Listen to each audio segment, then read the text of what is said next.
Hi friends, నేను ఒక చిన్న స్టోరీ విన్నా. నాకైతే ఇంటికి వచ్చేదాకా నవ్వుకున్నా నేను.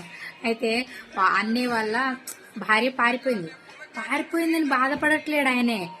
పారిపోతే పారిపోయింది కానీ నన్ను మాత్రం చంపేసి వెళ్ళలేదు అని అంటాడు. ఇట్లా తయారైంది అసలు.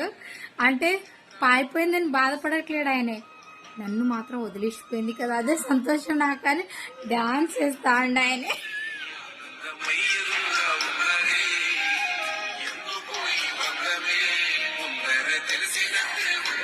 ఏంటంటే చాలా బాధపడతారేమో అందరూ.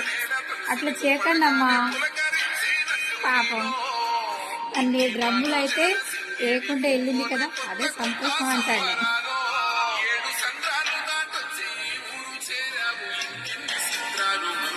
చూడాలి.